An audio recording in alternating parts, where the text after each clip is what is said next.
Amalan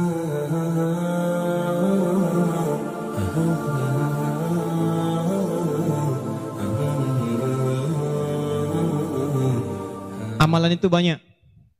Salat, sedekah, infak, dan amal lainnya. Tapi persoalannya, waktu kita terbatas. Begitu mengerjakan, ada yang wafat. Begitu belum mengerjakan, ada juga yang meninggal. Sekarang kira-kira, yang pahalanya banyak saat dikerjakan, yang kalau itu didapatkan, dosa-dosa banyak dihapuskan. Jadi kalau yang tadi biasa ngapus satu, ini langsung. Begitu dikerjakan, wah 1000 pahala datang, 1000 dosa gugur. Satu. Semua amal kebaikan yang kita kerjakan, yang jadi amal saleh, bernilai hasanah, itu dalam fikih disebut dengan sedekah namanya. Kullu ma'rufin sedekah. Setiap perbuatan baik itu namanya sedekah. Di nama umumnya sedekah. Salat sedekah, zakat sedekah, infak sedekah. Bahkan bahasa Al-Quran disebut juga dengan sedekah. Contoh, zakat ketika disebutkan dalam Al-Quran namanya sedekah. Ya, Quran surah ke-9 ayat 103. Khudh min amwalihim sedekah. Ambil zakat dari harta mereka, tapi disebutnya dengan sedekah. Ya, dikeluarkan pada 8 golongan, sedekah. Ayat ke-60-nya, innamas shadaqatu lil fuqara. Infak, sedekah. Buka Quran surah kedua, ayat 264, paling kiri sebelah bawah. Ya ayyuhalladzina amanu la tubtilu shadaqatikum bil manni wal adha. Jangan kalian batalkan sedekah-sedekah kalian dengan perbuatan yang merusak. Apa contohnya? Kalladzi yunfiqu malahu ria'an nas, seperti orang infak yang ria. Jadi infak disebut dengan sedekah. Di semua perbuatan baik kita, salat kah, haji kah, umrah kah, puasa kah, semua namanya sedekah dalam fikih. Nah, sedekah ini kemudian oleh Nabi dibagi kepada 2 bagian. Satu, ada sedekah yang saat dikerjakan itu pahalanya terus ngalir tuh. Terus mengalir. Bahkan dahsyatnya, maaf sekali, orangnya wafat pun tuh pahalanya terus datang sampai dengan kiamat. Di sepanjang di muka bumi ini belum kiamat, maka pahala akan terus datang, ngalir. Dalam bahasa Arab sesuatu yang mengalir disebut dengan jariyah. Maka muncul istilah sedekah jariyah. Sedekah jariyah. Ya, maaf, asalnya bukan amal jariyah, sedekah jariyah. Ya, sedekah jariyah, bukan istilahnya amal jariyah. Sekarang kalau mau nyebut amal jariyah pun dibenarkan. Cuma kalau di Arab, amal jariyah itu begini nih. Ya, kalau di Arab sekarang, antum jalan, tiba-tiba sedang ada perbaikan, ada lubang. Maka sedang diperbaiki ini ada tulisan kasih papan, afwan amal jariyah, amal jariyah. Maaf, ada pekerjaan jalan mengganggu Anda lewat. Di Arab itu amal jariyah itu pekerjaan sedang berlangsung mengganggu orang lewat. Sekarang begitu. Makanya kalau ada orang naik ke bis bawa kotak gitu kan, mau minta-minta maaf Pak, amal jariyah, betul, ganggu orang lewat. Benar secara bahasa, tapi secara makna ini yang paling tepat. Yang kedua, ada yang sifatnya sedekah thabitah. Yang pahalanya berhenti di situ, tetap selesai seketika. Thabitah. Jadi begitu Anda kerjakan, dapat pahala sampai situ aja. Begitu selesai pekerjaan, selesai pahalanya. Thabitah, tetap selesai di situ. Maka kalau kita ingin cerdas, kata para ulama, semua dosa-dosa kita ingin dihapuskan, ditutup. Dihapus, hapus. Maka Anda mesti keluarkan apa saja jenis-jenis sedekah jariyah itu. Supaya ketika selesai kita kerjakan, pahalanya tetap mengalir untuk menutup dosa-dosa kita. Maka kita akan fokus kepada amalan-amalan yang ini, yang saat dikerjakan, pahalanya terus mengalir. Tapi jangan lupa, hati-hati, yang ini pun dibagi 2 lagi. Yang kedua, yang ini pun dibagi 2 lagi. Ada amalan sedekah thabitah, saat dikerjakan, pahalanya datang saat itu. Tapi yang paling menarik, ada nilainya kecil, ada nilainya besar, banyak. Kalau dikerjakan, ada yang nilainya cuma 10 aja. Tapi ketika Anda kerjakan yang kedua ini, ada yang 700, ada yang 70.000, ada yang 700.000, sekali dikerjakan. Sekarang kita akan keluarkan amalan apa saja yang saat dikerjakan itu, pahalanya melewati batas yang standar ini. Jadi saat dikerjakan bukan 10 poinnya, tapi lebih daripada 10. Amalan apa saja itu pada sedekah thabitah, dan amalan apa saja yang jariyah yang kita bisa keluarkan dan menggugurkan dosa-dosa kita. 1. Kita langsung ke poinnya. Untuk yang sedekah tsabitah, amalan standar yang tetap, yang biasa-biasa. Contoh, misal, sholat, begitu dikerjakan sekali, dapat 10. Selesai sholatnya, selesai pahalanya. Jelas? Tapi beda ketika antum mengerjakan sholat berjamaah. Dia tsabitah, tapi pahalanya berlipat. Tsabitah, tapi pahalanya berlipat. Baik, saya mau tanya pada antum, sholat sendirian 10, sholat berjamaah berapa? 27. Maka kalau Anda ada ajakan berjamaah, sekalipun misalnya di tempat itu tidak ditemukan masjid, sedang di kantor, ada teman misalnya, alih-alih Anda sholat sendirian dan tidak bisa menemukan masjid, kenapa nggak ajak teman Anda untuk berjamaah? Walaupun cuma 2 orang. Beda pahalanya teman-teman sekalian sampai 17. Yang satu 10, yang satu 27. Karena sholat berjamaah itu hadisnya dibagi 2. Ada hadis yang mengajak ke masjid, ada hadis yang masjidnya nggak ada, cuman bisa berjamaah. Sholatul jamaati afdalu bin sholatil fardi bisa bin wa isyrina darajah. Sholat berjamaah lebih utama daripada sendirian. 27 jamaah di sana sifatnya umum. Kalau ada di masjid usahakan ke masjid. Kalau nggak bisa ke masjid karena alasan syar'i, maka yang penting jamaah. Saya suka bingung nih. Ini kan di rumah kamar banyak, tempat luas. Kenapa kok bisa di rumah ada 5 orang? Ini ada istri, ada suami, anaknya 2, asisten rumah tangga 1. Kok bisa ini sholat di kamar yang ini sholat di kamar yang ini sholat di ruangan yang ini? Kenapa di rumah itu nggak kumpul satu tempat berjamaah? Pahalanya 27. Satu kedua, 500 tahun. 2 ketiga, 500 tahun. Jadi kalau antum sedang lupa-lupa tuh, ingat-ingat dosa. Daripada milih sendirian cuma 10, berapa dosanya pada saat itu? Boleh jadi pahala sholat antum 10, tapi dosanya pada hari itu 20. Bagaimana cara nutupnya? Maka biasakan naikkan. Jamaah. 1, sholat berjamaah. Karena itu panggilan-panggilan sholat dalam Al-Quran seringkali menggunakan bentuk jamaah. Silahkan cek. Panggilan sholat pertama Al-Baqarah ayat ketiga. Alladzina yu'minuna bil ghaib wa yuqimunas. Yuqimun, tunaikan dengan orang banyak. Bentuk jama'. Mereka tunaikan dengan orang banyak.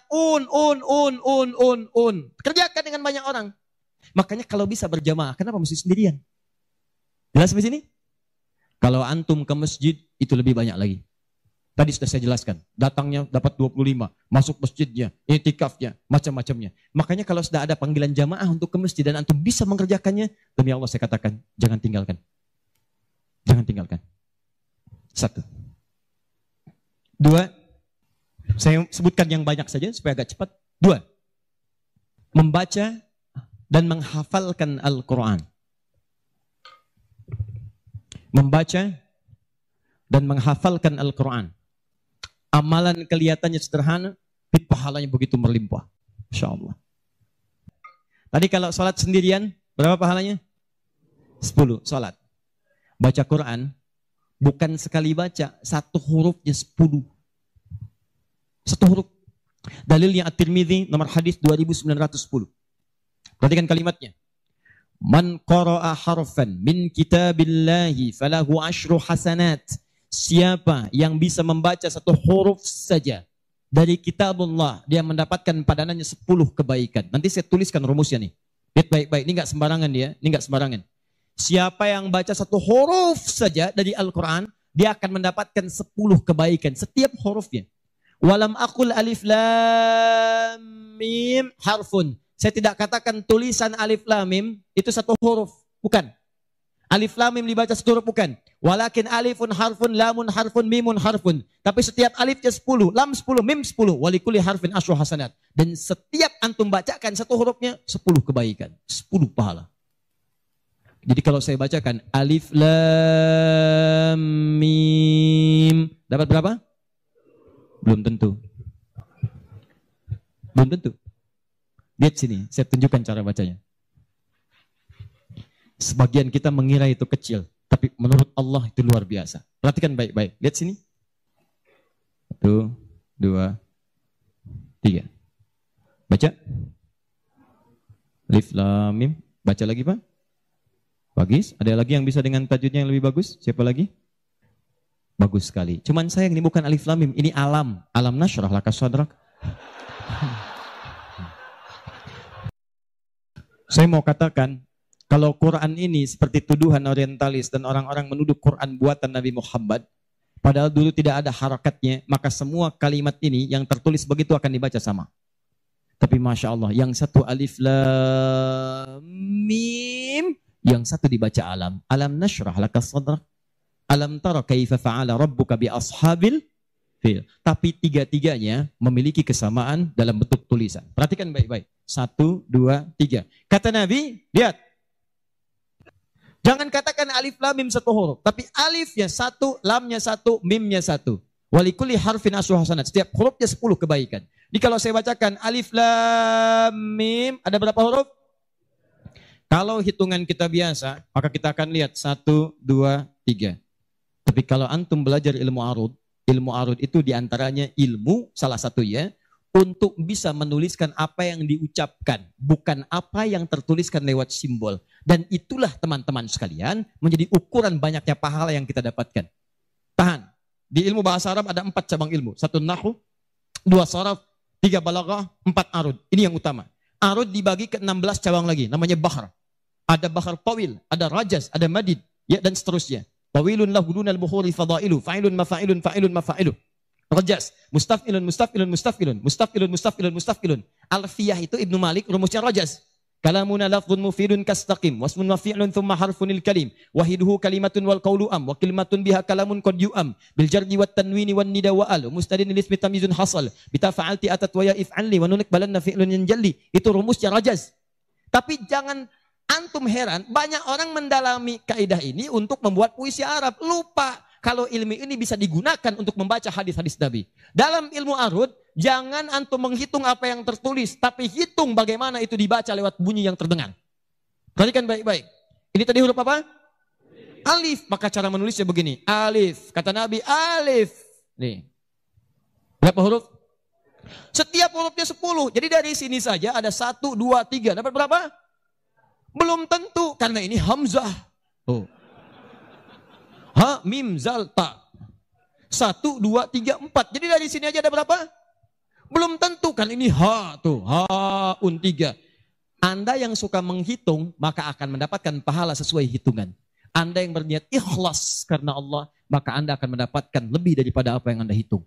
Rumus ini ditemukan di Quran surah kedua ayat 261. Paling kiri sebelah atas. Tahan, tahan. Pelan-pelan. Ini rumus adanya di ayat infak. Tapi cara menerapkannya di semua kategori cara kita beramal. Orang kalau berinfak tahunya dapat 700. Matsalul ladzina yunfiquna amwalahum fi sabilillah kamatsali habba. Orang yang infak di jalan Allah seperti menanam satu benih. Ambatat sab'a sanabil. Satu tumbuh jadi 7 tangkai. 1 kali 7, 7. Fi kulli sumbulatin mi'atu habba. Setiap tangkainya ada 100 benih. Ada 100 buah lagi. 7 kali 100, 700. Ayatnya suka dipotong sampai sini. Kalau Anda infak sekian, kalikan 700. Lupa, ayatnya belum selesai. Wallahu yudha'ifu liman yasha. Dan Allah akan melipat gandakan amalan tanpa batas bagi siapa yang tidak pernah berhitung. Jadi kalau Anda baca Qurannya hitung-hitungan, ini dosa hari ini berapa nih dikerjakannya? Oh 9, Masya Allah 9. Cukup 1 huruf aja. Nun. Tutup. 10. Besok dosa berapa? 15. Cukup 2 huruf. Toha. Selesai. Kalau Anda ngitungnya begitu, maka diberikan sesuai hitungan. Tapi kalau Anda tidak pernah berhitung, Allahu Akbar. Anda tidak tahu alif lam mim itu mungkin nilainya 30, mungkin 300, atau bahkan 3 juta, atau lebih daripada itu. Makanya kami sarankan, kalau Anda bisa mendekat kepada Al-Quran, maka tolong agendakan setiap hari. Semua sahabat itu punya agenda, Pak. Antum kenal gak Utsman bin Affan? Situ tidak senang ngangguk. Coba di Semarang kenal Utsman bin Affan. Luar biasa. Tapi nggak apa-apa, masih bagus. Kemarin saya baru dari Sukabumi, hubud dunia. Ada yang kenal Fir'aun. Ini masih untung Utsman. Tuh lihat ya.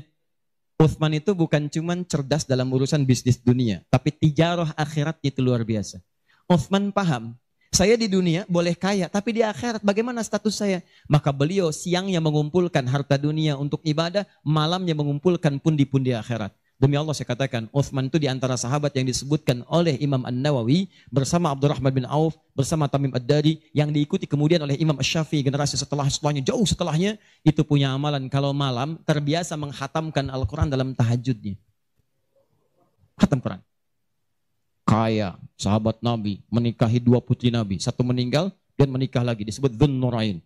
Kayanya luar biasa, asetnya setelah 15 abad sampai sekarang masih ada. Yang hebat, siang-siang jadi orang kaya, malam-malam jadi hamba yang sangat taat dan kaya akhirat. Coba bandingkan dengan kita sekarang. Menantu Nabi, bukan. Kaya, enggak sekaya Uthman. Tuh, status dunia belum sempurna. Status akhirat masih belum maksimal. Ya antum sebetulnya maunya apa? Uthman sholat malam, ngikut Nabi, kaki bengkak. Antum pengen ke surga Firdaus malam, mata bengkak. Ya. Ayo update. Ustadz, tapi kan saya belum lancar. Tambahkan hadisnya, lipatkan nomor hadis 2920. Awas, lihat kalimatnya. Walladzi yatata'ta wa huwa 'alaihi syaq falahu ajran. Siapa yang memulai menghafal, membaca, siapa yang mulai membaca Al-Qur'an tidak lancar, terbata-bata bacanya, mengejaknya. Orang baca alif lam mim, dia alif lam mim falahu ajran, maka dia mendapatkan 2 kali lipat dari orang yang lancar. Orang lancar misal 30, dia 60. Terima kasih ya Allah, kalau begitu besok saya nggak lancar aja bacanya. Oh, bisa. Itu tidak lancar yang direncanakan. Yang lancar diikuti oleh malaikat ma'asyafaratil kirabil barara. Yang belum lancar diapresiasi karena perjuangan kesungguhannya. Bacaannya dapat nilai, perjuangannya mendapatkan nilai di sisi Allah Subhanahu wa ta'ala. Karena itu saya sarankan, maaf, mulai sekarang antum bikin kurikulum. Nih, satu tadi, bikin tabel begini. Nih, saya katakan pada teman-teman juga yang di Bekasi, yang di Jakarta, ya, saya kasih 2 amalan dulu nih. Mulai sekarang antum bikin begini. Tahan ya, teman-teman sekalian, nanti saya sampaikan bagaimana seorang Mu'adz, orang Mesir, baru kecil belum balik sudah menyiapkan amalan ini. Punya program. Nih. Harinya, nomor. 1, 2, 3, dan seterusnya. Ini misalnya harinya apa besok.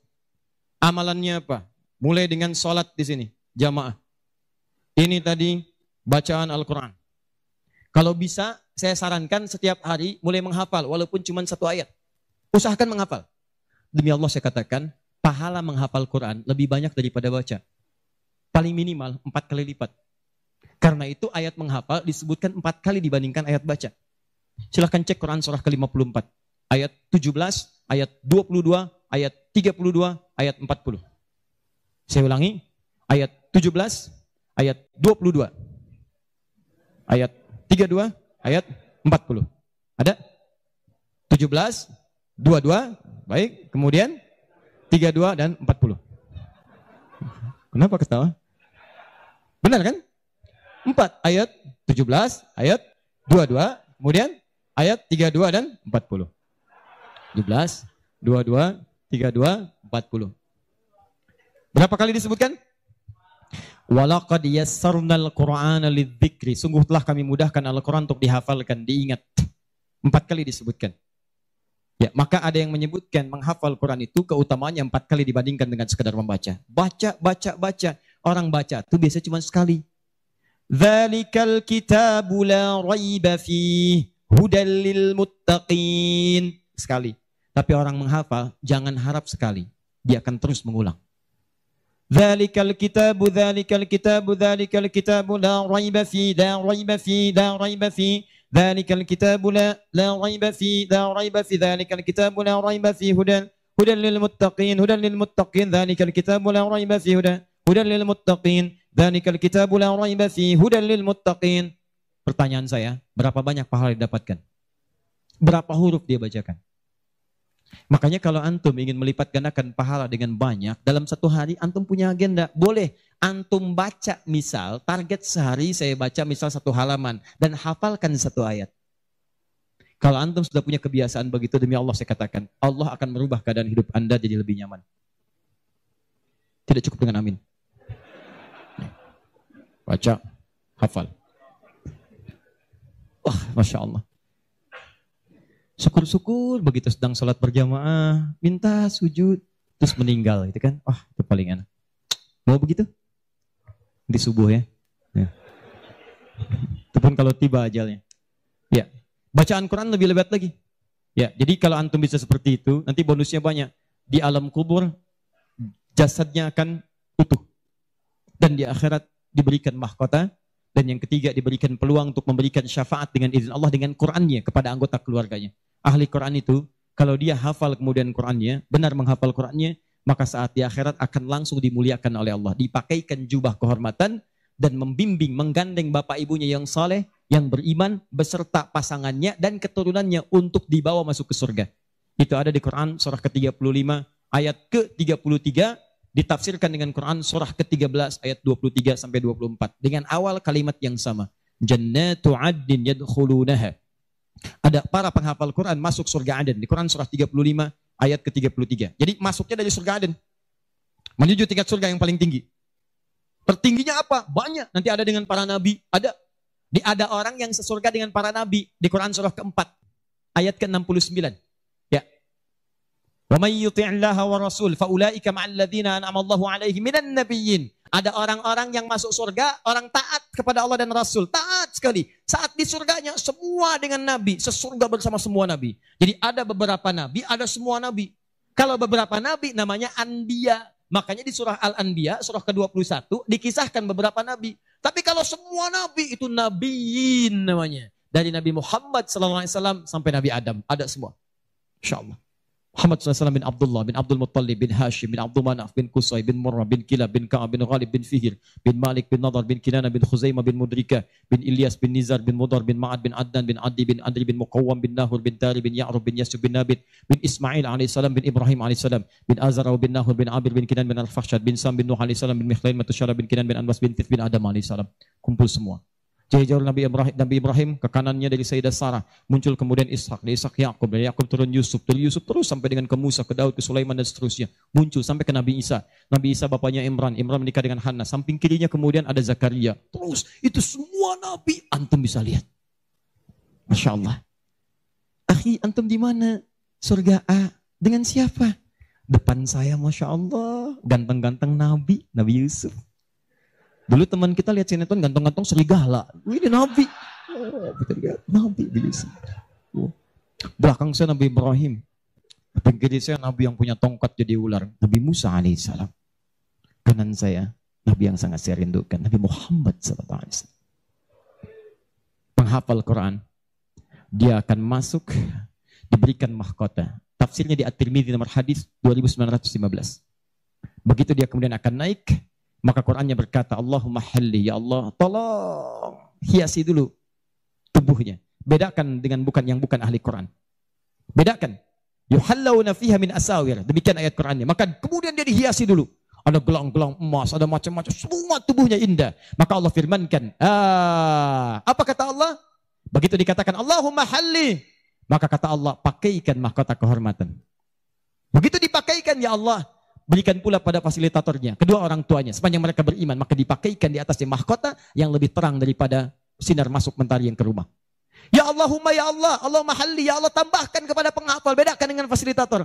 Fayulbasu ilaihi libasul karamah, maka dipakaikan jubah kehormatan. Begitu dipakai jubah itu, kemudian difirmankan, waqar, fa inna akhira qiraatika akhiru manzilatika. Sekarang kamu masuk ke dalam surga dengan bacaan Quran yang biasa kamu bacakan saat di dunia. Akhir tempat tinggalmu, disitulah ditunjukkan pada akhir bacaan Quranmu. Begitu dia baca Quran, setiap dia baca, masuk surga. Naik ke tingkat yang paling tinggi. Dan dahsyatnya, saat dia akan masuk surga itu, dia akan menggandeng bapak ibunya, istrinya, keturunannya. Buka Quran surah ke-13, ayat 23 sampai 24. Kalimatnya sama awalnya. Jannatu 'adnin yadkhulunaha. Ada orang-orang masuk surga Aden, ketika akan masuk, wa man salaha min abaihim, dia gandeng bapak ibunya yang saleh. Wa azwajihim, pasangan-pasangannya. Wa dzurriyyatihim, dan keturunan-keturunannya. Allahu akbar. Di dunia ahli Quran itu kemuliaan Qurannya akan merembet pada sekitarannya. Silahkan cek kalau nggak percaya. Anda punya anak hafal Quran 5 tahun, bapak ibunya akan ikutan mulia. Musa yang hafal Quran, bapak ibunya dihajikan. Ahmad Kabil yang hafal Quran, ibunya, perawatnya, gurunya, teman-temannya ikut haji semuanya. Nggak percaya silahkan. Demi Allah saya katakan, Quran turun di 1 bulan, bulannya jadi mulia Ramadan. Quran turun di satu malam, malamnya jadi mulia Lailatul Qadar. Quran turun satu hari, harinya jadi mulia hari Jumat. Quran turun di bawah malaikat Jibril, Jibrilnya jadi menjadi mulia, penghulu para malaikat. Quran diturunkan pada Nabi Muhammad, naik status jadi Sayyidul Anbiya wal Mursalin. Quran turun di Mekah, Mekahnya bercahaya. Quran dibawa ke Madinah, Madinah Munawwarah. Demi Allah, Quran tidak pernah singgah dimanapun kecuali orang itu dan tempat sekiranya akan jadi mulia. Kalau di Semarang ini, antum bikin halaqah Quran, di Semarang ada berapa hafid di setiap tempat, demi Allah saya katakan akan terjadi perubahan di tempat itu. Semua akan mulia. Jadi begitu digandeng bapaknya, ibunya, wa azwajihim, pasangannya, wa dzurriyyatihim, anak-anaknya, cucunya masuk. Begitu masuk diparadakan, wal malaikatu yadkhuluna alaihim min kulli bab. Semua malaikat menyambut mereka di depan pintu surga, mengatakan salamun alaikum bima sabartum. Selamat, Anda telah sabar saat di dunia menyiapkan bekal untuk pulang. Sabar menghafal Quran. Itulah yang disiapkan oleh Mu'adz. Anak usia 4 tahun, saat saya berada di Mesir, anak ini masih dini, belum balik. Matanya kata orang buta, tapi hatinya begitu bersih. Dia bilang pada ayahnya, abati yuridul Quran. Pak, saya pengen jadi ahli Quran. Saya pengen menghafal. Kata bapaknya, tempatnya jauh, 20 kilo. Kamu ini punya keterbatasan, gak apa-apa, saya pengen menghafal. Dia belum cerita kenapa dia mesti menghafal. Begitu bapaknya melihat tekadnya kuat, maka dari motor sederhananya dimodifikasi. Depannya dashboardnya diperbaiki. Supaya bisa menyimpan catatan Quran, lembaran-lembaran mushaf. Jadi begitu berangkat tidak ingin ada waktu yang sia-sia. Di jalan, beliau kemudian di jalan kadang melihat ke bawah. Bacakan Quran, anaknya dengar. Bacakan Quran, anaknya dengar. Begitu sampai di tempat belajar, dia tinggal mendengarkan syekhnya. Perbaiki, baca lagi. Setoran, pulang. Yang paling menarik, setelah berapa lama anaknya hafal Quran yang tidak melihat diantar hafal Quran, bapak yang mengantar belum hafal. Tapi yang dahsyat, ingat baik-baik. Berlaku hadis Nabi di sini. Siapa yang memfasilitasi pada kebaikan, maka dia mendapat pahala yang sama dengan yang mengerjakan tanpa dikurangi sedikit pun. Itulah hikmahnya dalam ilmu hadis. Kenapa setiap anak ketika meriwayatkan hadis, nama anaknya dihilangkan, nama bapaknya disebutkan. Antum pernah dengar Ibnu Abbas? Nama aslinya Abdullah. Kenapa Abdullahnya dicoret? Disebutkan Abbas bapaknya. Ibnu itu anak laki-laki. Abbas bapaknya. Anaknya Abbas. Ibnu Umar. Nama aslinya Abdullah. Abdullahnya dicoret. Disebutkan bapaknya Umar. Kenapa disebutkan nama orang tua? Nama anaknya dihilangkan. Para pakar hadis itu luar biasa. Untuk menunjukkan bahwa amalan anak ini hasil didikan orang tuanya. Yang begitu diamalkan hadis ini. Bukan cuma anaknya. Bapaknya pun dapat bagiannya. Abbas itu pengusaha. Abbas itu pedagang, sibuk luar biasa, masih sempat mampir ke majelis Nabi. Cuman nggak selamanya bisa di situ karena ada kesibukan berbisnis. Maka beliau menginvestasikan anak bungsunya, namanya Abdullah kecil untuk belajar di majelis Nabi. Boleh saya nggak ikutan, tapi anak saya mesti ikut untuk menyampaikan ke keluarga. Maka disimpan di situ. Anaknya masih muda, kecil, dengar, kadang merangkak, kadang main dan seterusnya. Tapi tahukah Anda, begitu Nabi wafat, anak itu usia 13 tahun. Nabi wafat sudah hafal 2000 hadis. Yang mesti Anda tahu, setiap beliau meriwayatkan hadis, dibuang kalimat Abdullahnya, disebutkan Abbasnya. Karena peran ayahnya yang mendidik dengan baik, maka setiap hadis ini disebutkan Abbasnya dapat, Abdullah kecil dapat. Semuanya dapat. Demikian dengan Quran. Bapaknya mengantar belum hafal, anaknya hafal. Begitu sudah hafal, di sini saya mau sebutkan. Perhatikan baik-baik. Datang reporter Kuwait. Dengar kisahnya. Begitu ditanya, kenapa Anda mau menghafal Quran? Perhatikan jawabannya. Nih yang mau saya katakan. Saya menghafal Quran untuk mencari bekal bagi saya pulang. Saat saya menghadap kepada Allah sendirian, tangan saya bergetar, kaki saya bergetar. Saya tidak akan ditemani lagi oleh ayah yang mengantarkan saya dalam hafalan. Ibu saya tidak akan menemani, saudara saya tidak akan menemani. Saya akan sendirian bersama Allah. Ini anak masih kecil, mata nggak bisa lihat, belum balik, sudah punya pikiran demikian. Kalimatnya apa selanjutnya? Kata beliau, saya akan katakan di hadapan Allah dengan perasaan gemetar. Ya Rabb, jika memang bekal saya belum cukup untuk mendapatkan ridhamu sampai saat ini, maksudnya surga, maka mohon ya Allah, kurangi siksaan saya di neraka dengan Quran yang telah saya hafalkan ini. Ya Rabb, jika bekal saya belum cukup sampai saat ini untuk mendapatkan ridhamu, saya telah berhafal Quran ya Allah. Saya telah berusaha menghafal Quran untuk saya bawa sampai dengan saat ini. Kalaupun itu belum cukup mendapatkan ridhamu untuk masuk surga, tolong ya Allah, walaupun saya ke neraka, kurangi siksaan saya di neraka dengan Quran yang telah saya hafalkan. Anak buta, mata belum bisa melihat, keadaan demikian, belum balik, dia sudah mencari bekal untuk pulang. Duhai Anda yang katanya pengen ke surga, surganya Firdaus, pengen bersama Nabi, demi Allah saya katakan, dari 24 jam Allah berikan pada Anda, berapa yang sudah Anda siapkan mencari bekal akhirat? Ayo kumpulin dunia. Ayo silakan. Silakan, gak ada yang larang. Cuma satu saat Anda akan lihat siapa yang tertawa, siapa yang tertunduk lesu membawa catatan amalnya. Itu saya sarankan bagi Anda, ayo besok bikin. Nih, sholat mau di mana? Baca Quran mau berapa ayat? Hafalan mau berapa ayat? Mesti beda. Antum lahir belum hafal Quran wajar. Masa pulang pun gak ada yang dibawa? Ayo bawalah walaupun cuma satu ayat. Ya, saya satu surat Ustaz, An-Nas, tambah. Ya, jelas? Kalau sudah jelas, amalan ketiga. Saya cepat. Tenang ya, katanya pengen sampai subuh. 3, saya cepat. Setelah ini saya ke ujungnya. Kita sebentar lagi berakhir. Ketiga, infak. Infak. Masih ingat teman-teman? Kalau yang standar tadi, berapa pahalanya? 10. Infak paling minimal 700. Infak paling minimal 700. Allahu Akbar. Dalilnya Quran surah kedua ayat 261. Paling kiri sebelah atas. Tadi saya bacakan. Mathalul ladzina yunfiquna amwalahum fi sabilillah kamathali habbatin ambatat sab'a sanabil fi kulli sumbulatin mi'atu habba. Wallahu yudha'ifu liman yasha' wallahu wasi'un 'alim. Perumpamaan orang infak di jalan Allah. Infak itu, ini yang perlu saya luruskan. Tidak harus menggunakan uang. Infak itu pemberian bersifat materi. Makanan itu infak. Pakaian itu infak. Buah-buahan itu infak. Silahkan berbagi. Walaupun gak ada uang, bisa kita gunakan dengan yang lain. Cek, kalau antum main ke Eropa, ada rezeki main misalnya. Main ke Auckland, ke New Zealand. Ya, di situ ada donation itu bukan cuma dengan uang. Food, kadang mereka kasih dengan makanan. Ada yang nyimpen ciki, kotaknya di situ. Di kotak infak itu, kotak dalamnya ada ciki, ada beras, dan macam-macam. Sampingnya ada yang uang. Cuman mesti dilihat dulu bagaimana bentuk kotaknya. Ya, kalau kotaknya belahan kecil, itu pasti uang. Bukan beras. Oh ini beras nih. Dibuka dulu karungnya, digunikan. Tidak bukan. Silakan bebas. Ya, dan itu nilainya tinggi. Kadang-kadang antum lupa di majelis ilmu ada snacknya. Walaupun cuma kurma dapat 2. Bagi 1 dengan teman. Air misalnya tidak harus semua oleh antum.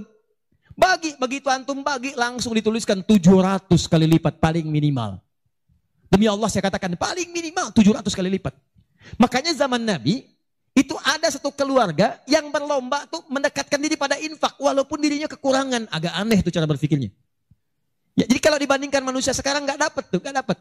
Saya mau tanya begini, antum di rumah persediaan, antum punya anak 2. Antum dengan istri, 1 suami, 1 istri, 2 anak. Di rumah ada persediaan makanan untuk 2 anak antum saja. Antum aja nggak makan malam itu, cuman ada anak 2. Untuk mereka kalau nggak makan mereka bisa nahan lapar semalaman. Tiba-tiba antum ditawarkan oleh seseorang, ada tamu nih, mau nggak dijamu di rumah? Bisa nggak? Pertanyaan saya, kalau ada orang yang datang seperti itu ke tempat antum, Mas, ini ada tamu, saya nggak bisa jamu, bisa nggak antum jamu? Di rumah antum cuman ada makanan untuk anak-anak, antum pun nggak bisa makan. Pertanyaan saya, dijamu nggak teman itu? Kenapa diam? Duhai ahli surga, kenapa diam? Lihat cara berpikirnya. Kalau cara berpikir kita hanya ke makanan saja, maka kita katakan, Ustadz, anak saya aja dapatnya makanan seperti itu, kami pun nggak makan. Bagaimana bisa diberikan pada tamu? Tapi cara berpikir Tolhah dan keluarganya agak beda. Begitu Nabi katakan ada tamu, kita datang langsung angkat tangan. Duluan ngangkat, padahal yang lain banyak yang punya banyak makanan. Tapi cara berpikirnya, kapan lagi saya dapat 700 lebih?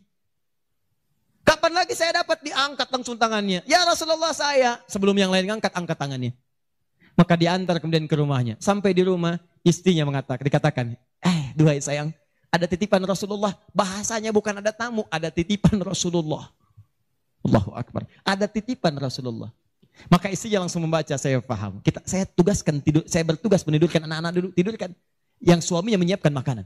Begitu sudah jadi kata suaminya kepada tamu tadi, Anda silahkan makan di sini, saya temani dulu istri saya. Gak enak rasanya, meninggalkan sendirian. Begitu temannya makan, dia berpura-pura makan di bilik yang lain. Membunyikan bunyi-bunyi seakan-akan makan. Begitu sudah kenyang, tanpa mukaddimah yang lain langsung pamit. Terima kasih sudah menjamu saya, semoga Allah berikan pahala. Pamit malam itu juga. Begitu selesai pamit, subuh-subuhnya datang menghadap pada Rasulullah pagi-pagi. Apa yang terjadi? Turun ayat Quran surah 59 ayat 9 sampai 10 itu. Walladzina tabawwa'ud dar sampai ke kalimat wa yu'thiruna ala anfusihim walau kana bihim khasasah. Tuh, cara berpikirnya. Jadi kalau antum melihat peluang seperti ini, enak teman-teman sekalian, banyak sekali. Tidak harus uang, pakaian, makanan macam-macam. Jadi kalau antum beli buah tuh, antum beli 5, di rumah ada 3 orang, berarti antum mesti sadar Allah titipkan yang 2 lagi untuk peluang infak antum. Bukan untuk antum habiskan semua. Kok bisa orangnya cuma 3, beli mangga 5? Siapa yang menggerakkan antum untuk beli 5 mangga? Orang cuma 3, berarti yang 2 lagi itu Allah gerakkan untuk mendapatkan pahala. Ada peluang di situ. Lu kepada siapa ya Rasulullah saya berikan? Kepada siapa ya Allah saya infakkan? Ini yang sering keliru. Kata Allah langsung turun. Fi sabilillah, yang utama itu 5 dulu. 5. Kalau Anda temukan 5 ini, dia peluang infaknya sangat tinggi untuk diberikan. Siapa mereka ini? Ada di Quran surah kedua ayat 215. Paling kanan sebelah bawah. Yas'alunaka madza yunfikun. Mereka bertanya pada Muhammad SAW. Ya, awas, apa yang harus kami infakkan? Pada siapa? Maka turun jawaban, kul ma anfaqtum min khair. Katakan kalau mau infak mesti yang paling bagus. Ini kaidah pertama. Awas, ada peringatan di Al-Baqarah ayat 267.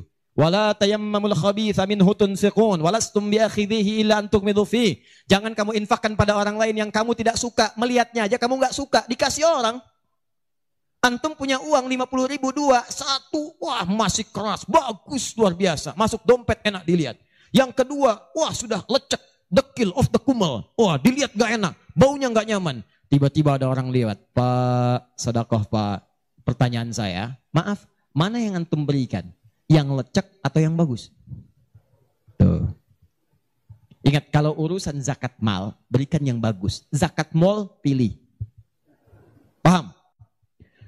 5 orang ini siapa? 1, lil walidain, orang tua. Ini orang tua ini gak pernah minta, jarang sekali. Cuman kita yang mesti paham. Kan sama, antum pun suka ngasih isyarat. Mama. Oh mau makan. Makan. Mama. Boneka.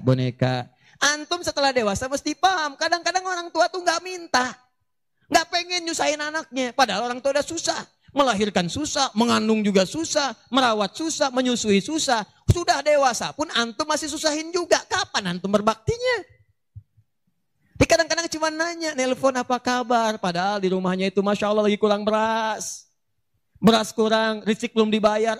Kirimkan, sebelum diminta kirimkan. Itu begitu antum kirimkan demi Allah saya katakan. Di hadis Al-Bukhari, di kitab Al-Adabul Mufrad, bukan cuma mendapatkan lipatan pahala kalikan 700 lebih. Tapi ridha Allah turun ke tempat antum pada saat itu. Kalau sudah turun, semua doa yang antum mintakan minimal akan dijawab pada saat itu. Itu rahasianya. Kalau dengan urusan orang tua itu udah gak usah mikir. Begitu mengatakan, nah gini-gini, tenang aja mah. Walaupun gak ada, katakan, insya Allah mah selesai. Insya Allah, berusaha antum. Begitu antum dapatkan seperti orang tua mengusahakan untuk antum dulu, maka pahala dilipat gandakan, ridho turun seketika. Kejar. Wal aqrabin, kerabat terdekat. Kerabat dibagi 2. Ada yang tempatnya jauh tapi hubungannya dekat. Punya saudara sekandung, tinggalnya di Palembang, antum di Semarang. Ayo kirimkan. Anak bibi nggak bisa nih pendidikannya, bantu. Antum ada, bantu. Nilainya tinggi. Jangan dikira ringan. Nih bagian kedua nanti kalau saya terangkan banyak nih. Tenang aja, kita masih sampai subuh. Bagian kedua. Saya ikutin deh. Antum jual saya beli. Ya, cuman saya beli sampai 9:30. Paham? Ayo akrabin. Yang kedua itu maaf. Golongan kedua akrabin bisa tetangga. Orang yang tidak ada hubungan famili secara mahram cuma tetangga antum. Tapi kalau yang kedua ini, Allahu Akbar, indahnya Al-Quran. Cek oleh antum silahkan cek. Walaupun beda agama, itu tetap ada peluang infak. Gak ada ketentuan ini kecuali di Quran. Gak ada aturan ini kecuali di hadis. Buka Quran surah ke-31 ayat 15 paling kiri sebelah atas. Ada anak muslim, orang tua belum Islam, belum dapat hidayah. Kata Allah, urusan untuk ibadah pisahkan. Orang tua jangan paksa, doakan dia, silahkan dakwahi. Tapi urusan dunia, wasahibhuma fid dunya ma'rufah. Wa in jahadaka ala an tusyrika bima laysa laka bihi ilmun fala tuti'huma. Urusan ibadah masing-masing, kalau diajak-ajak enggak usah ditaati, tolak dengan cara yang lembut. Lembut. Tapi kalau urusan dunia, bagi. Antum muslim, orang tua belum Islam. Antum punya kelebihan. Uang agak banyak, melimpah, makanan ada. Bagi, kata Allah. Jangan lihat kemudian kepercayaannya karena dia belum muslim. Bagi. Indah teman-teman sekalian. Dan itu ada pahalanya. Begitu antum berikan, masuk yang halal. Begitu halal masuk kan haram keluar. Kan cara berpikirnya begitu. Halal masuk, yang haram keluar. Begitu keluar, sekat di hatinya terbuka. Karena yang haram itu saat masuk di hadis Muslim, haram masuk naktah sauda, noda hitam. Noda menutup. Kalau masuk jadi daging dia, antum misal, iyadzubillah bukan antum, ada orang lain konsumsi yang haram.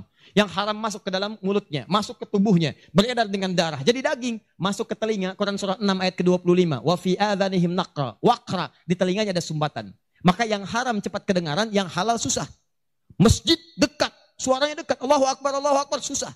Tapi konser yang macam-macam, yang joget, yang ini, yang itu, nyampe tuh konser di Jakarta, dari Semarang tembus ke sana. Wa ada absarihim ghishawa, masuk ke mata, jadi penghalang, nutup. Quran surah kedua ayat ke-7. Gak kelihatan. Orang ke masjid itu bukan gak kelihatan, nampak, cuman gak ada dorongan. Akhi, ayo ke masjid. Ya, alhamdulillah, nanti.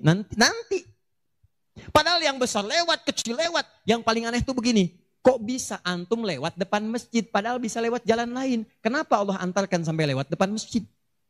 Jadi kalau sudah Allah antarkan ke tempat-tempat yang baik, belum ingat Allah juga, antum mesti diantarkan kemana lagi? Tuh. Kok bisa antum lewat dengar adzan, padahal bisa antum lewat jalan lain, gak kedengaran adzan. Kenapa kemudian yang dengar antum? Kok bisa lewat jalan itu kelihatan mata, padahal bisa ada jalan lain? Kok bisa ngelihat? Kalau Allah sudah berkehendak kebaikan, antum masih belum bisa membacanya, mesti ditanya.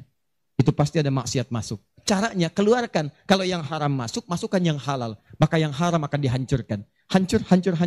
Kemudian muncul yang halalnya. Kalau halal sudah masuk, maka hati itu akan mudah untuk mendekat kepada Allah. Doakan. Demikian tetangga kita. Jangan dikira tetangga antum yang muslim saja. Mungkin kita ada non-muslim samping kita. Mungkin ada yang Kristen, ada yang Hindu, yang Buddha. Dalam hubungan keduniaan indah. Silahkan berbagi. Apa antum gak pernah dengar hadis Nabi? Siapa yang masak makanan, baunya sampai ke tetangganya, maka bagilah dia walaupun cuma kuahnya. Tapi maksudnya bukan daging yang antum makan, kuahnya antum bagi. Bukan. Tidak.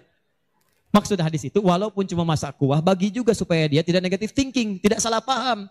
Antum gak ada ayam, adanya singkong, cuman dimasak bumbu opor. Bumbunya opor, tapi dagingnya singkong. Dimasak gak antum bagi, tetangga bilang, oh masak opor enak nih, padahal singkong. Dibagi walaupun cuma kuahnya. Tapi pertanyaan saya, apakah hadis itu mengatakan kalau tetangga anda muslim saja? Tidak. Never. Walaupun dia non muslim, masak. Bagikan sebelum dia menghirup baunya, ketuk pintunya. Begitu diketuk dia keluar. Ada apa Pak? Ini ada makanan, walaupun sedikit mudah-mudahan bisa bermanfaat. Bapak baik sekali, terima kasih. Bukan baik, Allah yang memerintahkan saya untuk berbagi. Dan saat itulah kalimat Allah mengalir di hati yang paling bening, menghunjam ke jiwanya. Masuk jadi hidayah. Masya Allah, besok-besok dia ketuk pintu kan, Assalamualaikum, udah bisa Assalamualaikum tuh. Sebelumnya tidak. Begitu dibuka sambil mengembalikan yang kemarin, ya panci yang kemarin dikembalikan. Pak ini, apakah Allah sudah memerintahkan berbagi lagi hari ini? Oh. Lumayan. Nggak ada aturan kalau bukan non-muslim jangan bagi. Nggak ada, indah dalam Islam itu. Jadi walaupun anda kasih ke yang non-muslim, pahala dituliskan. Jadi jangan pilih-pilih kalau urusan dunia. Anda masak, ini samping Islam, sampingnya lagi Kristen, sampingnya lagi kemudian muslim, non-muslim. Bagi yang muslimnya, yang non-muslim tidak. Begitu dia ngelihat kelewatan dipanggil anda. Pak, kayaknya enak makanannya ya. Memang enak bu, cuman sayang ibu kafir. Oh, kok begitu? Gak ada. Jadi bagi teman-teman, silahkan. Dan pahalanya ada, indah. Cuman di kita tuh, coba lihat aturan antum bang aja deh. Kita fikirnya kumpulin lagi. Bab tumbuhan, sekarang kan lagi musim rambutan ya. Rambutan. Tuh, antum di pekarangan ada rambutan, tumbuh. Pohon rambutan, pekarangan antum. Cuman sayang buahnya ke tetangga antum. Pus ke sini. Maka dalam kaidah fikih disebutkan hakun mushtarak. Ini hak bersama antara antum dengan tetangga. Kenapa? Karena antum keluar rumah kelihatan cuman pohonnya. Dia keluar rumah kelihatan buahnya. Dan yang paling menarik, dia udah lihat buah, daunnya jatuh ke bawah. Dan kadang buah jatuh ke sini, membuat dia kesulitan. Awas, jangan sampai dia cuma ketiban sampahnya saja, antum kedapatan buahnya. Naik ke pohon rambutan, nggak boleh. Apa yang harus antum lakukan? Datangi dia, ketuk rumahnya. Sampaikan, Pak, maaf saya cuma mau ngasih tahu, itu ada pohon rambutan. Iya, saya juga tahu, punya bapak kan? Bukan, itu memang pohon saya, cuma buahnya merambat ke tempat bapak. Terus, itu hak kita bersama. Bapak nggak usah minta, begitu inginkan, ambil aja, silahkan dapatkan. Aturan dari mana itu? Ini Rasul saya yang mengajari, Nabi Muhammad SAW. Bapak keluar, lihat buahnya. Saya keluar cuma lihat pohonnya. Kalau Bapak pengen, ambil aja. Wah, hebatnya Islam. Terima kasih, Pak. Insya Allah. Udah, insya Allah tuh. Ya. Nanti saya ambil. Udah, pergi tuh. Ambilin. Dan kita senang lihat ya. Begitu diambil, pahala. Setiap satu buah, 700 pahala. Setiap satu buah, 700. Masya Allah. Luar biasa. Dan dia kan gak paham fikih. Belum masuk Islam. Besoknya ayam antum main ke tempat dia, ayam. Dia kira hukum ayam sama dengan rambutan. Oh. Nabinya umat Islam baik banget. Kemarin ngirim rambutan, sekarang ayam. Pokoknya. Mungkin ayam itu akan menggendong antum ke surga. Ya? Infak tuh. Nah, pertanyaan saya, antum punya agenda berapa untuk infak tuh? Coba lihat, kadang-kadang kan ada anak yatim samping. Gak usah terpikir banyak uang, pakaian, buka ya, buka tuh pakaian antum, masuk ke kamar, buka. Begitu dibuka, berapa banyak koleksi pakaian antum? Cuma pesen ya, cuma pesen satu aja. Mohon maaf ya, maaf sekali, jangan sampai ada pakaian, walaupun sehelai itu, yang belum pernah dipakai ibadah. Usahakan setiap yang kita gunakan jadi saksi di akhirat bahwa dia pernah dipakai ibadah, karena semua akan bicara. Tuh lihat kaos, bagian dalam, celana, bagian luar, cek lagi semua. Dan kalau sudah itu antum pakai, ada yang lain gak kepake, bukan gak kepake. Boleh jadi itu dititipkan oleh Allah kepada antum untuk menjadi pahala antum dengan itu. Sebab mudah bagi Allah menitipkan pada yang lain. Kenapa dipilih antum supaya dapat bagian pahalanya? Jelas? Terakhir, amalan keempat, bagian pertama. Salah sendiri pengen sampai subuh. 4. Terakhir, bagian pertama. Majlis ilmu. Majlis ilmu. Masih ingat satu apa? Salat berjamaah di masjid. 2, interaksi dengan Al-Quran. 3, infak. 4, majlis ilmu. Teman-teman, majlis ilmu itu keutamaannya banyak. Saya beri gambaran ya, maaf sekali. 1, majlis ilmu itu kalau antum benar memilih majlis ilmunya, maka status yang diberikan oleh Allah pertama kali, begitu antum berangkat dari rumah, sampai dengan ke majlisnya, statusnya akan naik dari manusia biasa menjadi mujahid fi sabilillah. Itu langsung sama dengan orang yang berjuang ke medan perang. Ada majlis ilmu nih, antum datangi, begitu antum datang, itu sama dengan orang berjuang ke medan perang. Statusnya jihad. Kalau meninggal antum di pertengahan, walaupun belum sampai ke situ, maka statusnya langsung syahid, pahala syahid. Pahalanya syahid. Majlis ilmu. 1, berpeluang mendapatkan pahala senilai jihad. 2, kalau wafat bisa syahid.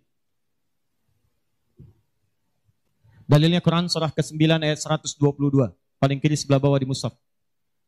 Wa ma kana al-mu'minuna liyanfiru kaffah. Kenapa mesti semua orang beriman pergi ke medan perang semua? Saya akan turunkan satu amalan kata Allah yang kalau kamu amalkan ini, maka statusnya akan sama dengan orang yang berjuang di medan perang. Sama persis. Apa itu? Falaula nafara min kulli firqatin minhum ta'ifa liyatafaqahu fid din. Kenapa tidak ada sementara orang di antara mereka mau datang ke majlis ilmu untuk mempelajari tuntunan agamanya? Waliyunziru qaumahum idza raja'u ilaihim la'allahum yahdharun. Dan dia mencatat pelajaran-pelajaran itu dan dia bawa pulang, dia sampaikan pada keluarga yang tidak belajar. Perhatikan baik-baik. Ayat ini mengatakan, kata Imam Mustafa Al-Maraghi, ayat ini mengatakan bahwa menuntut ilmu itu nilainya sama dengan jihad fi sabilillah. Artinya kalau wafat penuntut ilmu maka statusnya syahid.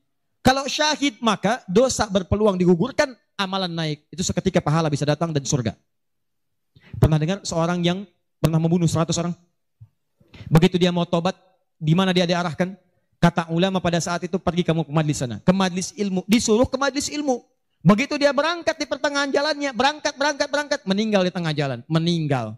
Statusnya dalam keadaan di tengah jalan ke majelis ilmu, dia bertobat kepada Allah, diterima tobatnya. Saat berangkat tuh meninggal di tengah-tengah, ada pahalanya. Apa yang terjadi? Surga.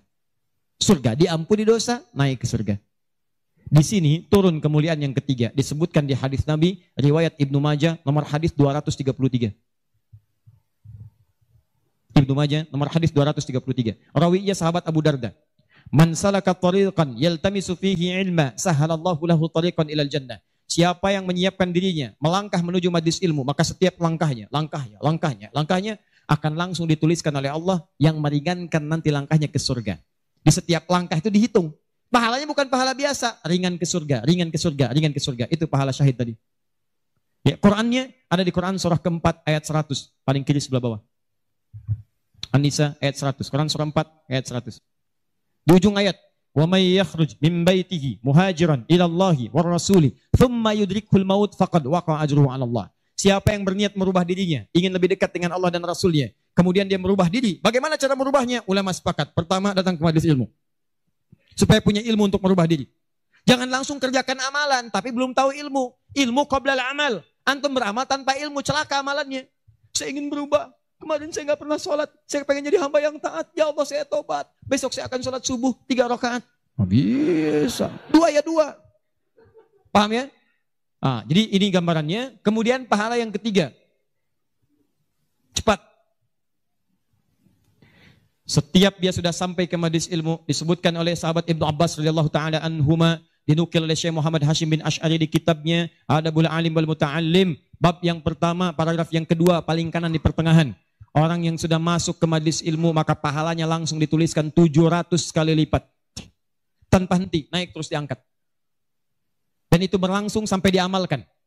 Jadi kalau ada seorang hamba, cuman dia beramal tanpa ilmu. Dengan seorang hamba, beramal dengan ilmu, beda pahalanya 700.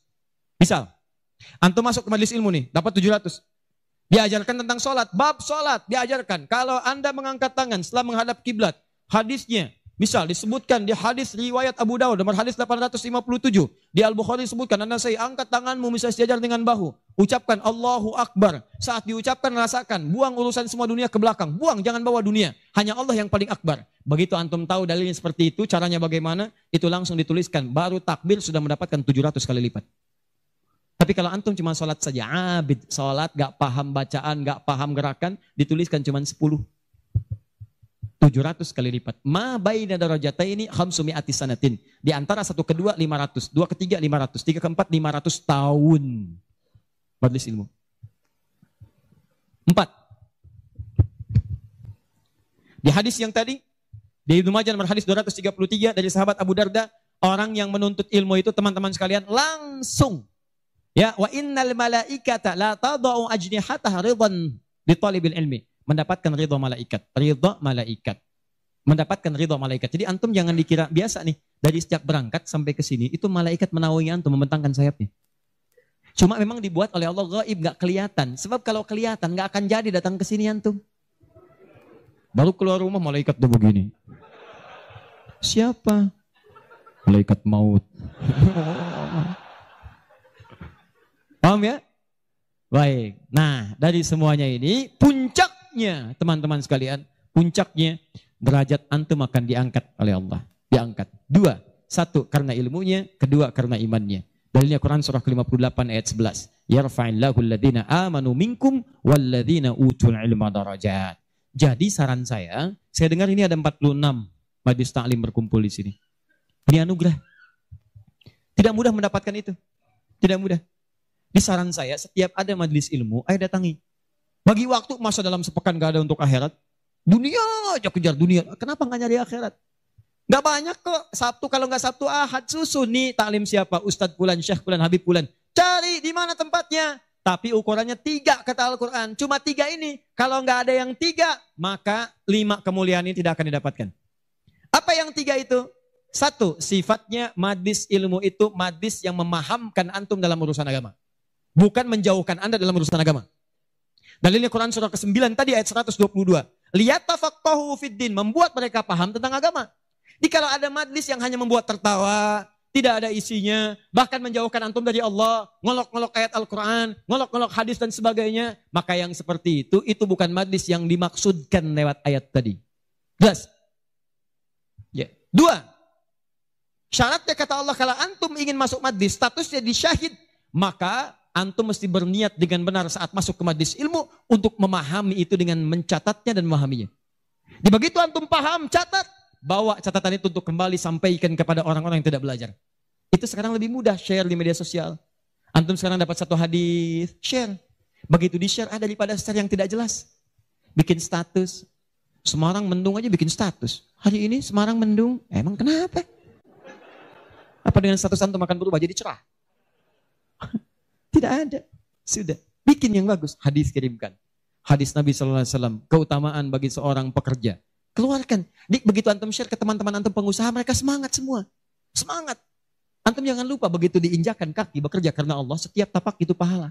Kirimkan ayatnya. Kawan-kawan, Quran surah keempat, ayat 34. Berita gembira untuk kita. Niatkan yuk karena Allah. Begitu di-share, mereka lihat 10 orang meniatkan karena Allah. Antum dapat bagian pahalanya tanpa dikurangi sedikit. Kirim. Jelas? Nah, ini kalau gitu antum kurunkan majlis ilmu mana di sekitaran Semarang, siapa ustadznya, siapa syekhnya yang bisa mengangkat iman, bukan cuma datang, bisa mengangkat ilmu. Ya, lihat. Ini saya sedikit detilkan nih. Maaf ya, sedikit aja. Saya sedikit detilkan. Mengangkat ilmu dan iman itu bersamaan disebutkan. Yarfa'illahu alladhina amanu minkum walladhina utul ilma darajat. Jadi kalau ada majlis imannya mengangkat tapi ilmunya tidak, maka ini pun belum seimbang. Atau ilmunya luas tapi iman gak terangkat. Ini jadi masalah. Apa ciri orang terangkat imannya? Maka dia gemar menunaikan amal soleh. Maka jika Anda menemukan majlis-majlis mendorong Anda mengerjakan amal soleh, ikuti majlis itu. Dan saya katakan pada Anda, kalau materi saya tidak membuat Anda dekat dengan Allah, membuat Anda terbuka untuk beramal soleh, tinggalkan saya. Cari ustadz yang lebih baik. Saya bukan ustadz seperti yang disyaratkan oleh Al-Quran. Cari majlis lain. Tapi cari ustadz-ustadz yang membuat Anda dekat dengan Allah. Cari. Kedua, ilmu Anda meningkat. Ilmu meningkat itu apa cirinya? 2 cirinya. 1, dengan ilmu itu memudahkan Anda ibadah. Misal, sholat. Belajar sampai paham bacaan dan gerakan sholat. Supaya mudah ibadahnya, khusyunya dapat. Ini kan ada sindiran di Quran. Kata Allah, banyak orang sholat gak paham bacaan dan gerakan sholat. Ayo jujur, katakan pada diri sendiri. Sampai sekarang malam ini, berapa persen bacaan sholat yang antum pahami? Jangan-jangan Anda sholat tapi gak ngerti yang dibaca. Bagaimana bisa khusyuk? Ruku gak ngerti, sujud gak paham, bagaimana bisa khusyuk sholatnya? Antum minta rezeki, Isa aja 4 kali, warzukni, minta rezeki. Habis sholat minta lagi. Ya Allah mohon berikan aku rezeki. Yang tadi apa saat sholat? Warzukni. Ya bagaimana kita bisa mengerti apa yang diucapkan kalau kita tidak belajar? Makanya cari. Nah mengerti itu bahasanya paham, fikih. Makanya ada kitab sholat namanya fikih sholat, fikih umrah, fikih haji. Belajar sampai paham. Tuh lihat berapa banyak sekarang yang umrah, tapi nggak paham yang dikerjakan. Putar. Sekarang kadang suka sedih gitu. Apalagi banyak yang ria. Ria itu kan menggugurkan amalan. Begitu disampaikan, habis amal. Ini ada yang jual kebun, jual tanah, nyampe sana nggak ada nilainya. Sekarang orang aja tawaf sampai live. Subhanallah, alhamdulillah. Kelihatan di sana, kelihatan. Pindah kiri, la ilaha illallahu akbar. Kenapa nggak dipahami? Dan tawaf itu indah. Kalau antum benar tawafnya, dijanjikan oleh Allah doa apapun seketika dikabulkan. Itu rahasianya di Quran surah 19 ayat ke-47 sampai dengan 49. Ada rahasianya. Makanya kenapa dari Hajar Aswad ke Maqam Ibrahim? Itu doa intinya. Subhanallah, alhamdulillah, wala ilaha illallah, Allahu akbar. Dari Maqam Ibrahim sampai Rukun Yamani bebas mau pakai bahasa apapun. Nanti dari Rukun Yamani pakai dengan Hajar Aswad. Kenapa menggunakan Rabbana atina fid dunya hasanah? Itu ada maknanya. Bebas antum. Mau pakai bahasa Indonesia juga silakan. Mau pakai bahasa Jepang, bahasa Sunda, bahasa Jawa, bebas silakan. Minta. Kadang kasihan, minta enggak, yang dibaca enggak paham dan sebagainya. Ada tuh dulu waktu saya tugas di Saudi 2010. Ini hebat walaupun tidak harus ditiru begitu caranya, tapi dia benar. Dia minta dengan bahasanya. Di multazam dia mau, ya Allah, hamba mohon ya Allah, hamba datang ke sini minta, enggak banyak, cuman minta berikan jodoh. Hamba belum menikah ya Allah, mohon karuniakan jodoh terbaik. Depan Ka'bah di multazam, tiba-tiba datang perempuan tinggi, putih, hidungnya mancung, langsung ditunjuk kasih contoh. Kayak gini ya Allah. Saya beneran tuh nggak bercanda. Tapi apa yang terjadi? Karena dia minta yang dibutuhkan, dia paham apa yang dibacakan, dikabulkan oleh Allah. Pulang nikah, walaupun bukan dengan yang tadi. Menikah. Ada lagi yang lain, gelantungan di multazam, langsung mengatakan, ya Allah, hamba datang ini banyak hutang. Engkau pasti tahu hamba ya Allah. Engkau mengerti hamba, kesini pun hamba ngutang. Kalau tidak percaya, ini catatannya ya Allah. Benar. Pulang lunas gitu kan. Nah, dia ngerti yang dibaca. Kadang-kadang kita kerjakan sesuatu yang kita pahami. Makanya yuk ngaji sampai paham. Enak kalau sudah begitu. Begitu Anda memahami sesuatu, nah ilmu naik. Kalau orang paham, itu ciri yang pertama, dibawa ke ibadah mudah. Yang kedua, perluaskan wawasan. Karena dalam fikih itu ada hal-hal tertentu yang menjadi kemudahan. Bukan harus itu saja yang dikerjakan. Babnya dalam fikih. Fikihnya nanti dalam kajian madhab. Madhab itu ada muqarin, turunannya ada pilihan. Pilihan-pilihan itu membuat kita lebih mudah. Ada yang tanpa pilihan, satu dalil, satu contoh. Itu artinya semua dipandang bisa. Contoh, angkat tangannya, begitu ngangkat tangan langsung letakkan yang telapak kanan di punggung yang kiri. Angkat Abu Daud misalnya. Begitu Anda angkat, fawadha yadahul yumna lal yusra, letakkan yang kanan telapaknya di punggung yang kiri. Antara mengangkat dengan meletakkan pakai fa, harfu atfin rabitin baina syai'aini bila hudud. Paham? Harfu atfin huruf sambung, rabitin yang mengikat baina syai'aini antara dua hal. Pekerjaan pertama dengan yang kedua bila hudud tanpa jeda. Pertama mengangkat tangan, kedua meletakkan. Antara mengangkat dengan meletakkan tanpa jeda, angkat langsung letakkan. Letakkan yang telapak kanan di punggung yang kiri, letakkan, selesai. Ini satu dalil, satu contoh. Nah kalau sudah satu dalil, satu contoh, kita nggak usah kreatif. Misal, tapi saya tidak bermaksud menyalahkan ya. Kalau ada, silahkan dapatkan dalilnya, sampaikan dan saya pelajari. Angkat misalnya, letakkan langsung. Ah nggak enak Ustaz. Masa kiri duluan? Kanan kan bagus, kiri kan kurang bagus. Kenapa nggak kanan dulu baru kemudian masuk kiri? Jadi angkat Allah, masuk kanan, kiri, baru begini. Kadang-kadang kaki naik dikit. Ya, angkat. Nah ini, yang seperti ini, kalau saya prinsipnya, kalau belum menemukan dalilnya, maka cukupkan pada itu saja. Makanya cuma satu dalilnya. Silahkan cek. Di kitab hadis palsu pun, saking palsunya tidak akan ditemukan. Dan kabar gembira, pemalsu hadis pun tidak tertarik memasukkan hadis ini, saking jelasnya. Jelas. Silahkan cari. Saya pernah lihat di koleksi kitab hadis itu ada 1235 kitab hadis. Cari nggak ketemu. Saking jelasnya gitu kan. Ya ini satu. Tapi kalau ada pilihan itu artinya maaf umat itu dipandang tidak semua bisa mengerjakan satu yang sama. Maka silakan pilih yang memudahkan antum. Misal dalam sujud. Ini antum mau sujud nih. Dari inti dalam sami Allah liman hamidah. Akan sujud. Kan cuma dua caranya. Kalau tidak dengan lutut, dengan telapak tangan. Ayo, yang pakai lutut siapa? Mau sujud pakai lutut dulu. Yang pakai telapak tangan? Yang nggak pakai lutut, nggak pakai telapak tangan. Angkat tangan, ayo. Nah ini dia. Ini saya serius nih. Di Bekasi pernah kejadian suami istri nggak tegur sapa semalaman gara-gara persoalan ini. Suami pulang dari kantor macet nyampe rumah lewat isya yang ke masjid sholat di rumah. Begitu sholat yang turun lutut duluan. Istri melihat begitu selesai tanpa muqaddimah. Istri langsung berkata, papa sholatnya tidak sesuai sunnah. Kenapa mah? Harusnya telapak tangan duluan bukan lutut. Papa menjawab, mama yang gak tahu hadis. Padahal dua-duanya gak tahu hadisnya. Satu ngaji di guru A, dua guru B. Besoknya datang. Begitu datang, saya cuma senyum, Pak Ibu tahu nggak? Itu kan ada di kitab yang sama. Di Sunan Abu Daud. Yang pakai lutut, nomor hadis 838. Paling kanan sebelah bawah. Riwayat dari sahabat Wa'il bin Hujur. Yang pakai telapak tangan, sebelah kiri paling atas. Nomor hadis 840 sampai 841. Riwayat sahabat Abu Hurairah. Oh, nggak pakai oh. Baca. Begitu dibaca. Idza sajadta fala tasjud kama yabrukul ibil falyadha rukbatai qabla yadai. Jika kamu ingin sujud jangan duduk seperti duduknya unta. Kalimatnya ibil, ya unta masih umum. Maka letakkan lututmu sebelum telapak tanganmu. Maka yang kedua Abu Hurairah hadisnya berbunyi kurang lebih bima makna idza sajadta fala tasjud kama yabrukul ba'ir, unta tunggangan yang sudah ada beban. Falyadha yadaika qabla rukbatai. Maka letakkan telapak tanganmu sebelum lututmu. Bu, Pak, ini Wa'il lebih duluan masuk Islam dibandingkan dengan Abu Hurairah. Saat itu awal-awal Nabi masih kuat, kelihatan ikut perang Badar, perang Uhud macam-macam. Begitu Nabi sujud, lutut duluan. Begitu nanti Abu Hurairah masuk Islam, itu 3 tahun sebelum Nabi wafat, 7 Hijriah. 3 tahun sebelum wafat, usianya kurang lebih 60 tahun. Beliau sudah punya persoalan. Saya mau tanya pada Bapak Ibu, kalau ada orang sudah sepuh, persoalan pertama dia apanya? Lututnya.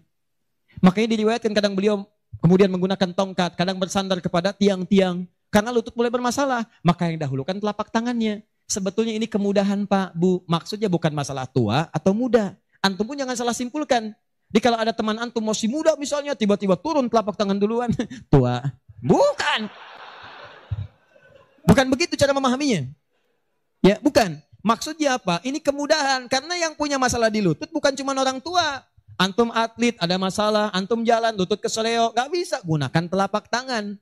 Antum pengen dengan lutut, gunakan boleh. Telapak tangan sah, lutut boleh. Yang salah itu yang kepala duluan. Belum apa-apa udah rame. Yang kunut, ini hadisnya. Yang tidak kunut, ini hadisnya. Tinggal pilih aja. Kunut tuh karena begini, ini riwayatnya begini. Yang tidak kunut begini pilihannya. Yang milih kunut siapa? Oh, Imam Asy-Syafi'i, Imam Malik. Yang tidak milih kunut siapa? Imam Abu Hanifah. Yang tengah-tengah ngambil lazilah siapa? Imam Ahmad bin Hanbal. Antum tinggal ngikuti aja. Pilih mau yang mana. Yang salah yang tidak sholat subuh. Itu. Yang bismillah jahar, ada dalilnya. Dipilih oleh Imam Asy-Syafi'i. Yang sir silent ada dipilih oleh Imam Ahmad. Yang tidak pakai bismillah ada dipilih Abu Hanifah, termasuk Imam Malik. Yang rakaat pertamanya jahar, selanjutnya tidak ada dipilih oleh Abu Hurairah, tercantum dalam Al-Bukhari. 70 hadis 4 kali cara ada, semua Nabi mengerjakan. Nabi mengerjakan semua, antum tinggal pilih. Karena nggak bisa mengerjakan semua-muanya. Nggak bisa Ustaz, saya orang Semarang, sunnah banget bukan cuma sunnah. Besok subuh saya imamin 4 cara bismillahnya. Oh. Lebih soleh daripada Nabi. Bismillahirrahmanirrahim. Bismillahirrahmanirrahim. Tidak dibaca sama sekali. Oh iya. Itulah yang disebut dengan pilihan. Ma dhahaba ilaihi. Ma sesuatu dhahaba ilaihi yang condong untuk dipilih karena memudahkan. Disingkat jadi madhab. Madhab. Dari ma dhahaba ilaihi. Ada singkatan. Di Arab ada singkatan. La hawla wa la quwwata illa billah hawqala. Bahkan ayat Al-Quran itu ada ungkapan singkatannya. Bismillahirrahmanirrahim. Basmalah. Alhamdulillahi rabbil alamin. Alhamdulillah. Sudah 9:30. Saya kira teman-teman karena waktunya terus beranjak, saya cukupkan mungkin kita sama-sama tutup dengan mengucapkan hamdalah. Hamdalah. Tidak. Alhamdulillahi rabbil alamin. Enggak, itu contoh tadi, bukan belum selesai kita. Contoh. Masih sampai subuh, tenang. Nah, contoh. Hamdalah, alhamdulillahi rabbil alamin. Jelas? Inilah diantara amalan yang bisa menguat. Kalau sudah begitu ilmunya luas, wawasan luas, tidak akan ada pertikaian dan sebagainya. Yang ada dalilnya, itu yang kita pedomani. Yang tidak ada, kita pelajari. Kata Nabi, kamu tidak diutus untuk memaksa orang. Ingatkan, kalau mau ingat, alhamdulillah. Kalau tidak, jangan jadi musuh. Jangan sampai perbedaan antum menghambat antum untuk minum teh bersama. Begitu Ferguson. Akhir. Sepakat ya? Sepakat. Sudah bukan zamannya ribut sana sini. Sudah silahkan aja ya. Sepanjang ada dalilnya itu kita kerjakan. Yang penting ngaji dengan baik. Terakhir, saya tutup betulan ini. Ya betulan. Terakhir, kita nggak ngerjain amalnya, tapi dapat transferan pahalanya. Kita tidak mengerjakan amalnya, tapi pahalanya dapat. Apa di antara amalan itu? Nah, ini yang kedua yang mau saya sampaikan. Ada 3 peluang amalan. Saya sampaikan dengan cepat. 1, share pengetahuan. Sharing, bagi. Itu yang diisyaratkan Quran surah ke-9 ayat 122. Dengan Quran surah ke-58 ayat ke-11. Luaskan. Ya ayyuhalladzina amanu idza qila lakum tafassahu fil masajid. Ya fil majalis, fafsahu yafsahillahu lakum. Hai orang-orang beriman, jika dikatakan padamu luaskan majlis, luaskan. Maksud di situ luaskan ada 2. 1, luaskan tempat. Jadi kalau ada orang berdesak-desakan, antum masih ada space, jangan ditutup-tutup, buka, luaskan. Yang kedua maksudnya luaskan itu diperluas infonya. Sampaikan. Mungkin antum nggak bisa datang, tapi ketika antum sampaikan infonya, Allah dari informasi antum ada 10 orang datang. Antum dapat pahala dari 10 orang itu tanpa dikurangi sedikit pun.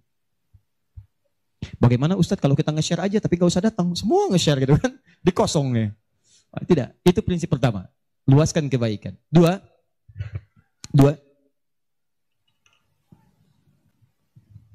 berinfak dengan harta pada amalan berganda. Berinfak dengan harta pada amalan berganda. Maksudnya sedekah jariyah. Contoh, tadi kan saya contohkan 4 kan? 4 ya? Masih ingat tadi? Di antara 4 itu, bukankah ada interaksi dengan Al-Quran? Baca, menghafal ya? Nih, antum punya modal 50.000, pengen infak. Dengan uang itu, disarankan langsung lewat petunjuk Nabi, cari dengan 50.000 itu yang menghasilkan keuntungan terus berlipat. Walaupun antum gak mengerjakannya. Saya beri contoh misalnya. Berikan kepada orang yang tadi mengerjakan pahala berganda sedekah jariyah. Misal penghafal Quran. Ada orang punya 50.000 diberikan kepada orang dengan bentuk makanan. Yuk makan. Dimakan oleh orang itu. Dia sholat. Begitu dia sholat dengan energi tadi antum dapat pahalanya. Begitu energinya hilang pahalanya selesai. Tapi antum belikan mushaf 50.000.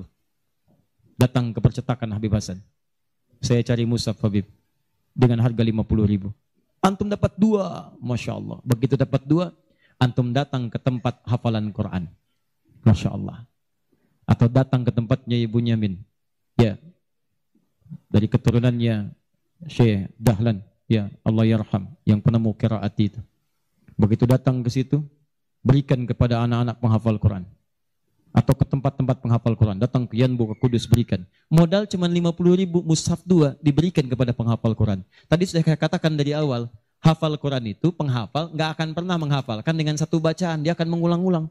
Anda bayangkan modalnya cuma 50.000 sama dengan tadi. Mushaf 2 jadi 2. Begitu dimukan dan dipegang oleh penghafal Quran, dibaca oleh dia, dihafalkan. Allahu Akbar. Berapa banyak bacaan dia bacakan dalam sehari? Baca. Transfer mengalir kepada antum. Semua yang dia bacakan, dia hafalkan, semua mengalir untuk antum. Modalnya cuma 50.000. Yang menarik, antum meninggal. Mushafnya masih ada, dibaca lagi ada yang lain. Mengalir lagi, modal 50.000. Yang menarik, mushaf dah rusak. Cuman penghafal tadi udah hafal Quran 30 juz. Dia punya murid lagi. Jangankan punya murid, ngimamin dia. Dengan wasilah mushaf dari antum tadi. Begitu mengimami, pahala lagi transfer. Yang hebat, dia punya murid 10 orang. 10 itu punya murid lagi, 10 lagi. Gak habis-habis, cuma 50.000 modalnya. 50.000 rupiah. Mushaf. Itu yang disebut amalan cerdas. Waktu kita terbatas. Coba apa yang kita dapatkan, itu yang kita cari. Itu sahabat tuh begitu. Bilal tahu uang saya nggak banyak. Nggak tahu beliau, saya nggak punya banyak uang. Idul Kurban tuh orang beli sapi. Kalau kita sekarang. Mereka beli kambing. Ada yang beli unta. Oh, Bilal nggak kebeli. Tapi saya pengen intinya satu.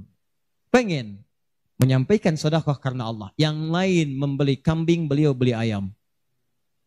Bukan kurban dengan ayam.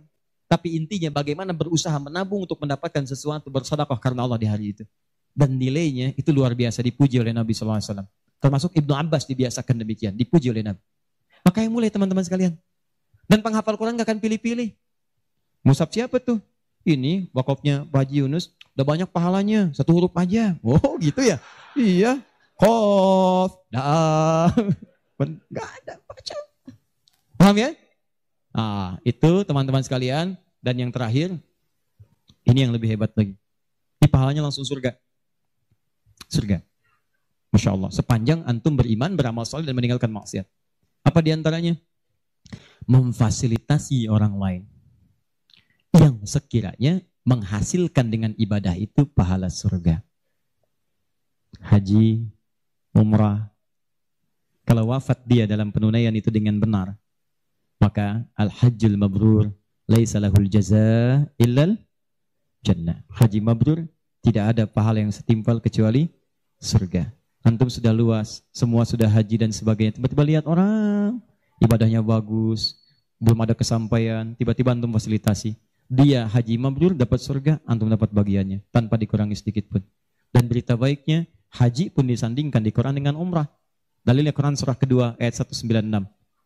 Wa atimmul hajja wal umrata lillah. Makanya kalau ada yang mau haji, mau umrah, saya sarankan tolong hilangkan semua hal, jauhkan yang bisa merusak amalan, sayang. Ria tuh buang-buang, habis antum. Kasihan. Udah disiapkan surga, antum kemudian tukar lagi dengan keburukan. Ya, itu yang disayangkan. Udah jauhkan ria, sum'ah, macam-macam. Fokus, antum tuh mau ibadah, fokus. Termasuk dari rumah. Tidak salah kalau antum ingin kumpulkan orang, ingin nyampaikan permohonan maaf, minta doa, itu nggak salah, cuma jaga sesuatu yang bisa merusak amalan. Ya, antum kumpulkan warga komplek untuk ngasih tahu, mohon maaf besok saya akan berangkat umrah. Mohon maafkan saya banyak dosa supaya saya tenang di sana beribadah. Dan tolong mohon doakan supaya kami diterima umrahnya. Ini umrah pertama kami. Mungkin juga yang pertama di komplek ini ya, warga belum pada umrah, Pak RT belum, RW belum. Insya Allah di sana kami doakan supaya bisa umroh. Habis tuh amalan.